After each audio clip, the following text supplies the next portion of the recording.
Well, it's a pleasure and honor for me to lead this afternoon's second panel, which is the Research Triangle's Emerging Public Realm and the Story of the New South. We're going to build off the momentum we heard this morning about the rich cultural history and ecological history of the Triangle and look forward. Look at some of the other work that is going on. Look at some of the work and analysis that is being done on the cultural or the commemorative landscapes of the South.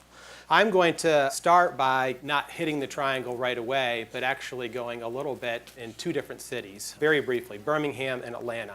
We saw this map earlier, and this is actually the population change in the United States. If you focus on the blue color, those are counties that have increased more than 10% in that time frame. And you can see areas like the Gulf Coast, Austin, Nashville, and as well as the Triangle region. So as I said, we're going to take a stop in Birmingham, then Atlanta, before we land in the Research Triangle. Birmingham is called the Magic City. It was the industrial capital of the South and still is one of the industrial leaders in the United States. And although the city itself population has shrunk, the region itself has grown quite a bit. It has a heavy influence from the Olmsted brothers and Warren Manning. It was the Pittsburgh of the South, a leader in coal and iron and steel, and a major hub for the railroads. But with that, the economic prosperity of the region was not equitable by far. Matter of fact, Birmingham was the most segregated city in the United States. A perfect example of this is when the local sheriff was ordered to desegregate the parks. He closed the parks to everyone in the city. The economic prosperity did decline briefly with the reduction in coal and steel, and the haves and have-nots and the separation amongst the community and the divide continued. There was a resurgence in this region, and it was built on banking, telecommunications, the automobile industry, and steel continued. The project I wanted to talk a little bit about is Red Mountain Project. I think it has a relevancy to what's going on in the Triangle. It's a landscape that was only seen by coal workers and iron ore workers, so it's an untapped landscape. The city of Birmingham is looking at using this landscape to bridge some of the cultural divides in the community. The work that will be referenced here in the images are by Wallace, Roberts, and Todd. You can see that the Red Mountain Park actually physically divides the city.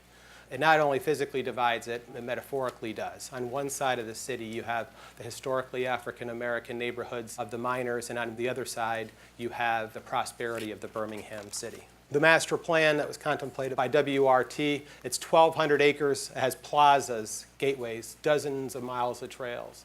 It interprets the history and the importance of the African-American community in the mining industry. The idea that it's without borders, it reaches out into the community and will constantly grow as the steel industry allows. It connects the community physically, so the park itself actually works its way back into Birmingham. It also repurposes some of the cultural pieces, as you see here, and uses them for the community and for everyone to enjoy. On the top of the mountain, there's this escape of the valley, and individuals say it's away from everyone and for everyone. Red Mountain Park is basically a great example of use of landscape planning and landscape architecture in regions that are divided in a way to bring them together, not only through opportunities for parks, but mental health, physical health, and the arts. In Atlanta, Georgia, it's known for urban sprawl and suburban sprawl and really horrible traffic. It has an uptown and a downtown and a midtown, as you see here. Some of the analysis that is done by UVA shows that it is still one of the most segregated cities in the United States. The Atlanta BeltLine project is an idea that was created by a master's student, Ryan Gravel.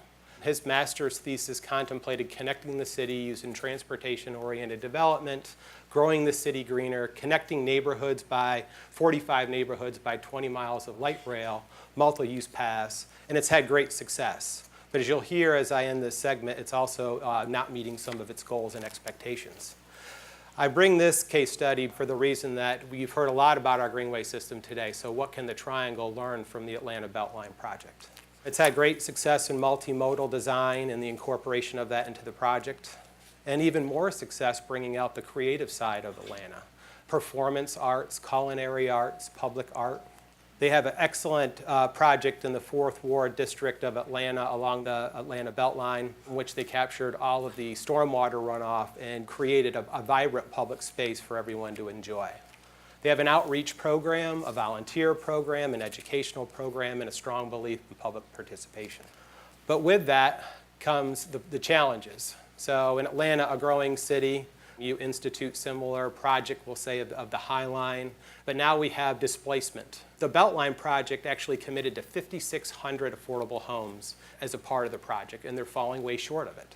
So they've connected the community physically and a portion culturally, but are they actually creating a cultural divide by the success of the trail? Which brings me to the triangle. I want to look at the triangle through about 10 or 11 different projects from two perspectives. Connectivity.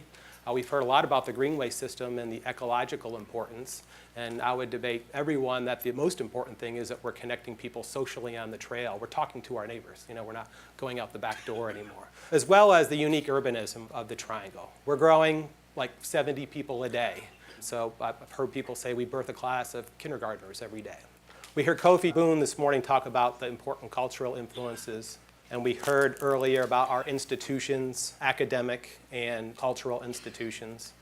But with that, the triangle also has a cultural divide. Everything is not hunky-dory. A good example of this in being part of the Raleigh Parks Department is, Kofi pointed out earlier, we have a historically African-American park, which is John Chavis Memorial Park, and Pullen Park, which is historically a white park.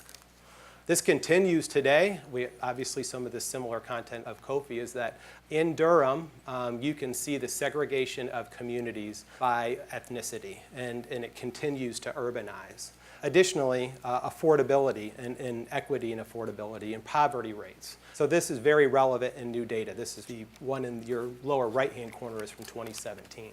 When we talked about institutional leadership, I want to focus on the importance in the triangle civic activism, as well as our leadership that is in our community, our groups.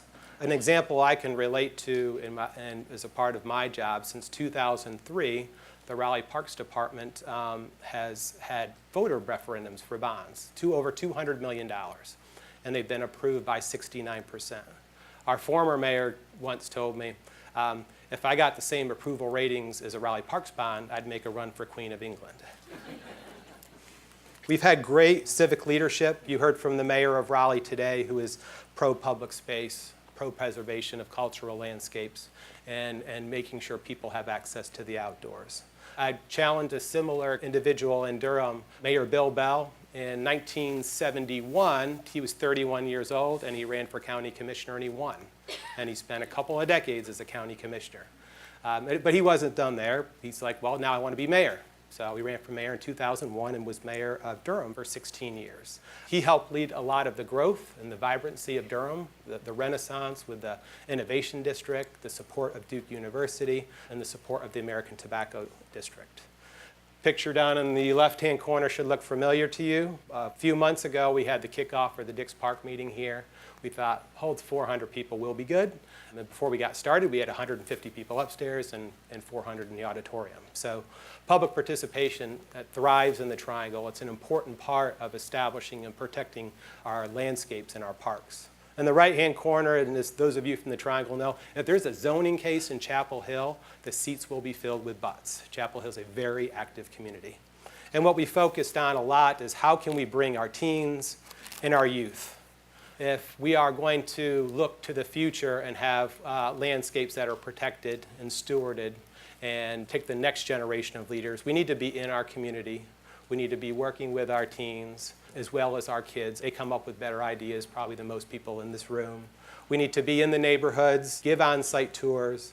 So the important relationship of leadership in the triangle has a lot to do with the success of our public realm and our increasing public realm. So I wanted to focus on two areas, which is connectivity and urbanization. We saw earlier that we have Umstead State Park and different state forests. The triangle has been really great about looking at preserves. And beyond the corridors of our wetlands, how can we connect kids? This is a picture of Nature Play at Annie Louise Wilkerson Nature Park. It was designed by CLH Design, a local firm. And this property was donated by one of the leading female doctors in the triangle. This is the Eno River State Park. It's 4,000 acres, and it not only connects Orange and Durham counties, it also celebrates the settlements along the Eno. and celebrates the mill relationship with Durham. Two examples here is Prairie Ridge Eco Station and the Museum of Durham Life Sciences are great examples of biophilic design. These are great examples of how we can test the senses of our children and adults. We heard earlier from Kofi about the divide as a result of some of our roadways. And in Raleigh, one of the areas that was divided was Southeast Raleigh with the implementation of the interstate system. We are fortunate enough through the foresight of Mr. Flournoy, who we acknowledged earlier, to create a great greenway system. And part of our focus was looking at those communities who do not have access to the natural environments. We have this large 40,000 acre lake in North Raleigh, but we have one of the best watersheds from quality and quantity in Southeast Raleigh. So through a partnership through multiple groups, which was NC State University, faith-based organizations, and community leaders, they created Walnut Creek Wetland Center and Park, and Walnut Creek Wetland Center was designed by local architect Frank Harmon. If you get a chance to bike the greenways, it's my favorite portion of the Raleigh Greenway system. Probably a close second is the Neuse River Greenway. It spans 26 miles in Wake County, and it actually connects Raleigh, it connects Wake Forest, and it connects Lincoln. It connects two counties, Wake and Johnston. It follows the Neuse River corridor, but it's more than protecting the ecological and riparian buffers of the area. It's an opportunity for us to talk to our neighbors. You get a chance to go through multiple different landscapes, farm landscapes, riparian landscapes along the river. I live along the Neuse River Greenway, and you constantly see families. To me, a success of any great landscape and landscape design is if you see children and families. On the western side of Raleigh, you have the American Tobacco Trail. It's a part of the East Coast Greenway, which runs all along the eastern seaboard of the United States. At its southernmost point in New Hill, you actually get to see the rural character of the county, and there still is rural character of the county in this part of the state. As you move north, you go through the suburbs, and you end up in Durham, in the downtown of Durham. So you basically get to see the landscape change with the progression of the trail. I think one of the most exciting projects in the Triangle is the Durham BeltLine. I'd say it's second to Dix Park, but I am biased. This is a project that is a public-private partnership with the City of Durham, the Conservation Fund, and multiple different business entities. It's going to connect Future Light Rail, the Innovation District of Durham, downtown Durham, and multiple neighborhoods in Durham. These are just example photos of existing conditions. It's still in the planning phase. Here's a great example that Stewart is leading this project, and it exhibits how Central Park of downtown, a 5-acre site, the Farmers Market, the Innovation District, all are connected to this BeltLine in Durham. And just a rendering of the Innovation District. Urbanization, as I mentioned earlier, 70 people a day move to the Triangle. In Chapel Hill, a really unique project is one of those pockets of wow, is a design by Mick Young Kim, which is part of a mixed-use project. As you can see, the sculpture created by Ms. Kim, it basically takes water, converts it to gas, and in the evenings is vibrant with color. Market and Exchange Plaza, we saw photos of earlier. It is part of the pedestrian plan for downtown. In the 1960s, designs were by Dick Bell. Recently, they were redesigned by Surface 678. And Kofi pointed out between Wilmington Street on one side and Fayetteville Street on the other, Wilmington Street was the historically African-American street, and Fayetteville Street was the historically white businesses. In the past, people just walked through these just to get from one street to the next. The most recent designs celebrate farmers markets, public art, and places for seating. At the southern end of Fayetteville Street, it's a very hardscape design, but City Plaza focuses on the opportunity to host concerts as well as a variety of other activities. Raleigh now has a midtown. One of the things that has grown in Raleigh is definitely the suburbanization as well as the urbanization. This is an example of North Hills, which has created Midtown Park, which has free programs for families and individuals throughout the year. And as I mentioned earlier, in Durham, we have Durham's Downtown Central Park. This is actually owned by the City of Durham, but programmed by a public-private nonprofit, which has farmers markets, art exhibits, bluegrass, jazz, and the great culinary flavors of Durham. And the American Tobacco Campus, which we saw a little bit about earlier. This is home to not only multiple business, great soft and hardscape design, but is also the home of the American Underground, which is actually a startup incubator and currently has 275 different companies it's supporting across the Triangle. And the last little pocket of wow is that we are utilizing our right-of-ways much better. This is a partnership between the Raleigh Urban Design Center and NC State University's College of Design and local businesses to create Raleigh's first parklet. And I'll end up with the last two slides because Gina is going to cover Moore Square. This was a project that we looked at our squares, the last two remaining, and focused on Moore Square, but it was propelled to the forefront by a discussion on homelessness. It also made us reflect on the importance of this square and the neighborhoods that are adjacent to it. And finally, Dix Park, which Adrian and Kate are going to cover. This is one of the greatest public opportunities that we have as a Triangle and focus on preservation and celebration of who we are and who we want to be. I think I'll just conclude by saying that we have a lot of success and a lot of great projects in the Triangle. But with great success comes great challenges. I think we have a lot of great momentum, and I think we should constantly be clear about the decisions we make and who we want to be and where we want to go from here. Thank you very much.